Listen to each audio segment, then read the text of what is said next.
Oh, yeah, it is the Sheffield United way. It is a match preview. I always get excited when it's a match preview time because, well, I love football matches. My name's Hal. We're going to be looking ahead to Sheffield United against Wigan in today's match preview. You will get team news ahead of Good Friday's 3 p.m. kickoff at beautiful downtown Bramall Lane, as well as last time out, player connections, and wait until the end for score predictions. Big shout out to our members as well. If you'd like to support the channel, you can click join, which you'll see on YouTube if you're watching on YouTube, and help keep the lights on at Sheffield United Way Towers. Ollie is with me. How are you, sir? Yes, not too bad. Thank you, Hal. Looking forward to a long weekend. I always say this is the best football weekend of the year. Let's hope I'm still saying that on Tuesday. How are you, sir? What's it like? Is it a bank holiday for you? Is that what it is there? No. No. Greek Easter is the following week, so yeah, it's business as usual. But looks fun. Let us talk about what was fun. Norwich 0, Sheffield United 1. Ollie, what did you make of this match? Just, performance-wise, it's not a standout. We're not going to look back on it as a classic and say how amazing were we that day. But result-wise, absolutely huge. It meant so much, particularly with what was going on with our old friend, Mr. Warnock, just a few miles away. It really made a massive difference. And obviously, the league table looks a hell of a lot better now than it did this time last week when I was getting a little bit squeaky. What about yourself? I just have to look at it as purely, you're right, not the most exciting game, but a great gritty away win. And arguably could have been more if George Baldock, could control a ball flying at him. But next, we're going to look at last time out. Ollie's going to be once again in the seat of heat. This is brought to you by our newest sponsor to the channel, Indigo Resurrection Bar, which is Sheffield United Way's dedicated pre-match drinking establishment. It's where the old Devonshire Cat used to be. Pop in there. You may just see Ollie. You might indeed, particularly this week, because I'm fancying it tomorrow. So hopefully I should be in there nice and early, maybe watching that early kickoff and seeing whether or not Luton can stop chasing us down as well, because they're getting a little bit too close now. Let's have them lose a game or two. Yes, so last time out, it's been a long time, it feels, since we have played Wigan at Bramall Lane. 2019 in our promotion year is when this one was, and United were powered to a fantastic 4-2 victory with a great performance from Billy Sharp. He, the man, scoring a hat-trick. United took the lead fairly early on after a really clever throw-in. Remember when we used to do them? We got Basham free into the box. He pulled it back, looking for Didsey, but after a couple of deflections, Che Dunkley, who then went on to play for Wednesday, passed a beauty of a finish into his own net under very little pressure. Not sure why he did it, but I really enjoyed it.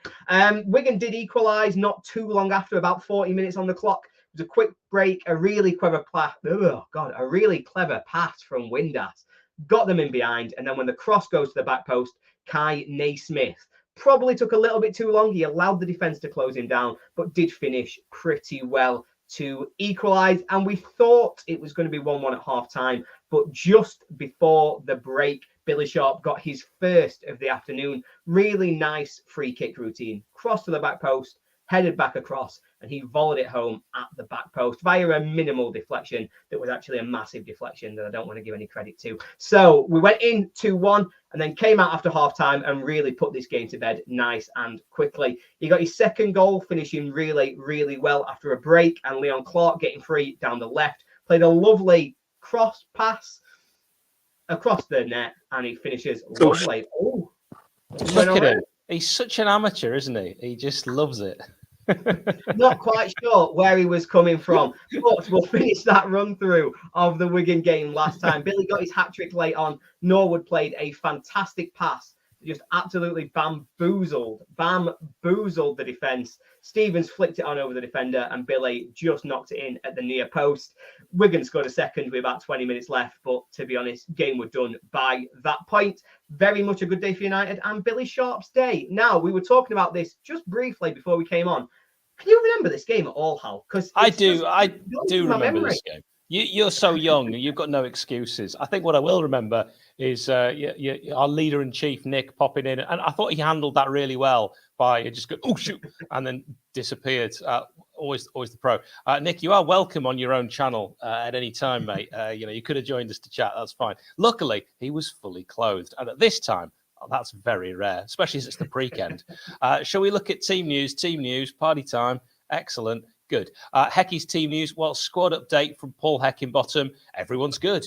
Everyone's trained today. That's great news. A few little knocks from the game. People carrying bits. Sander, Robbo, Egan, Macca, a bit of tightness, but everyone's trained today, which is good. That's a direct quote from Paul Heckingbottom. Also, you might be wondering about Ben Osborne. Paul Heckingbottom has said he's had a nasty accident, which means we had to take all precautions for him, his health, and make sure he's okay. Just been chatting with him. Things will be progressing slowly, but I'm over the moon with what we've just spoke about. Just a case of ticking boxes now and gradually building up exercise day by day. He's on the mend, and that is what I think we all want to hear. Let's have a look. This is what Nick thinks the lineup is likely to be. And really, I think we're at the stage now, and Ollie, I'm sure you'd agree with me, where if we can just keep the same settled 11, barring injuries, and there's bound to be some, I really hope there isn't, you'd want to try and play your best team now. No chance of rotating. We can't even consider the fact that Man City are in the Cup. We've got to get these league games won. No, 100%. We've got to focus on getting over the line in the league. We've really got to play our best 11 at every opportunity. Now, obviously, this is 2 games in 4 days. We play Friday, Monday, but I don't think that means we should rotate. I don't want us taking any risks. Somebody in our comments has just pointed out that, in our promotion season, it was Wigan who really turned the momentum when they beat Leeds at Elland Road. And we can't afford to let that happen to us. We can't afford to slip up. So, yeah, full strength, first team, and really go for this game. Absolutely. Go for the jugular. Let's talk then about the opposition. Ollie, what can you share? Yeah, so with a lot of thanks to @RichDPike89, really good friend of mine, Richard, who's a Wigan fan, really knowledgeable man, and definitely worth a follow if you get the chance. In terms of injuries, Wigan are struggling. They've got Jason Kerr out, Martin Kelly out, Jordan Cousins out, Daniel Sinane is also out. That's been found out this week. So what does that mean? They have been doing okay, ticking along quite nicely since Sean Maloney came in. 12 points from 11 games. That includes 6 draws. So they've made themselves really tough to beat. So I'm expecting him to come, sit in, be really, really pragmatic. And to be honest, they've not got loads of striking options. So I think that would be a sensible approach from them as well. They have been playing 3-4-2-1, but with that injury I referenced before to Sinane, I expect they'll change that. They'll bring a defensive midfielder in for one of their attackers and move to a 3-5-2. So what's that going to look like? It's going to be Ben Amos in goal, a back 3 of Charlie Hughes, Jack Watmo, and Omar Rekic. It's going to be sort of 5 across midfield, but very deep with Tendai Darikwa, Max Power, Tom Naylor, Christ Tiehi, and James McLean. And then they're going to have a front 2 of Callum Lang and Ashley Fletcher. Now, if they don't change system and they decide that they want to stay with their 3-4-2-1, it might be that Tello Asgard comes in. When we played them away earlier this season, Asgard made a real impact on that game from the bench, but I'm still not expecting him to get the nod here. What do you think, Hal? I think it is a banana skin, absolutely. And what you've already mentioned with that Leeds game, of course, it all comes back to you, doesn't it? What are the Wigan fans themselves thinking? The opposition view has been created by Roy's View. Go to roysview.com. Here's what some Wigan fans are saying. Tough game next up at Bramhall Lane, Good Friday. We'd be more than happy if we could get a point out of that game. At least the players are fighting now, so not all hope is lost. Ollie, would you take a point? No. No. I mean, the bottom of the table. Yeah, I'm not taking a point. They would take a point if that was them. They're really going to want to try and take that. But from our perspective, we've got to win this game, really, particularly at home. Yeah, could not agree more. Let's get another quote from a Wigan fan. Stranger things have happened. Yeah, largely on Netflix.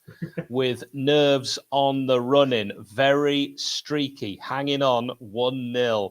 Also, if you were in any doubt, get yourself to Sheffield on Friday, by the way. Got Leeds 2019 written all over it. They are referencing this game as well, which, of course, was a huge day, inspired by Leon Clark. Hopefully, another Leeds on the cards is what another Wigan fan is saying. So, yeah, they are thinking about that one. I've got bad memories of Wigan. I think we all have. I don't even want to talk about it, in fact. So I won't.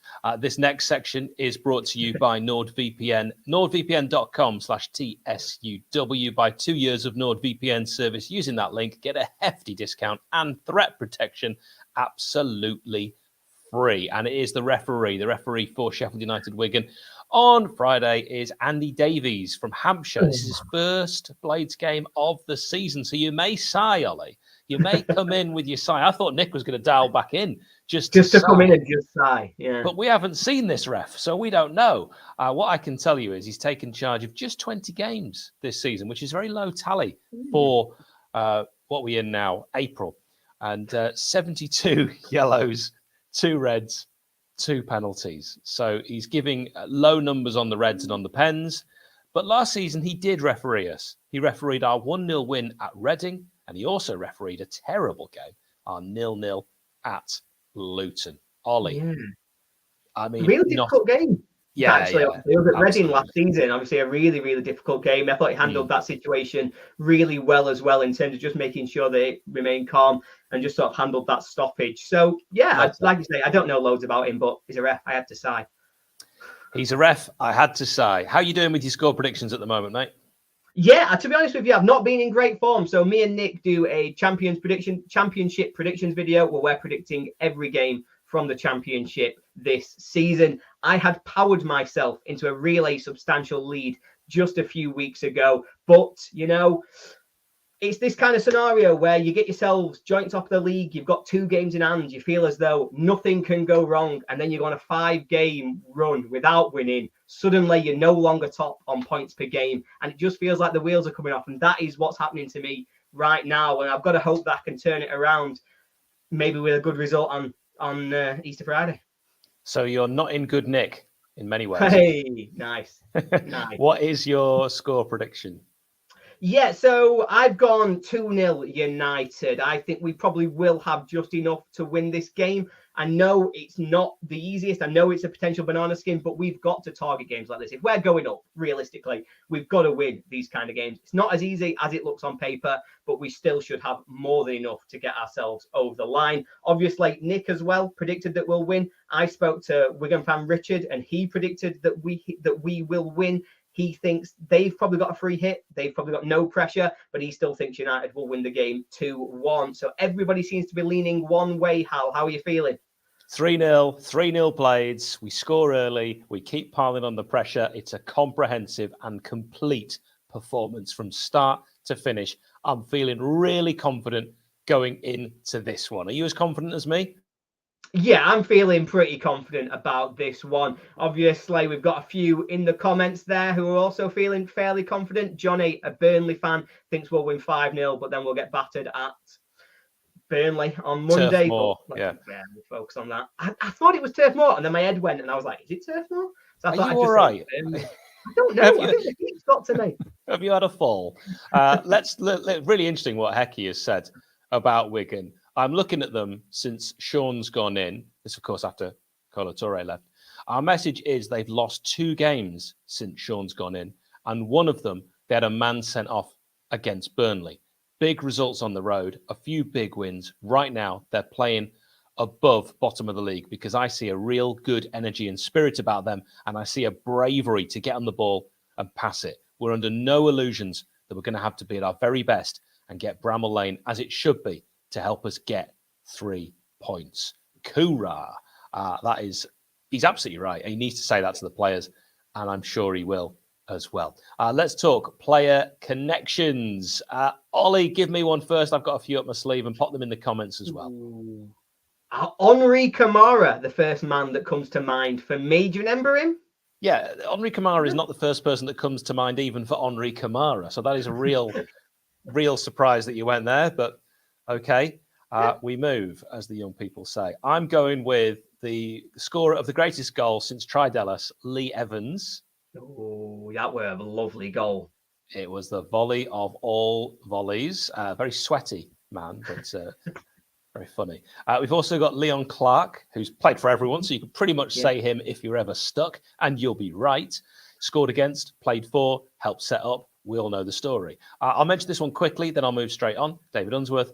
And if you want to talk about legends, Connor Salmon. So there you go. Frightening stuff. We're far away from Halloween. We can move on. Give the man a pizza. See how happy he is. Pop your players that played for both in the comments. Pop your score predictions in the comments. Say something nice about my beard in the comments. And we will, of course, be back for you tomorrow with even more on the channel. And if you haven't yet watched the weekly predictions, do check them out. See how Ollie is actually going to get on. And thank you, each and every one of you, for watching. Ollie, thank you very much for joining us. No worries. Always enjoy it, Hal. I don't know what's been wrong with me today, but we got through it. We got there in the end. We've done it, mate. Enjoy the match.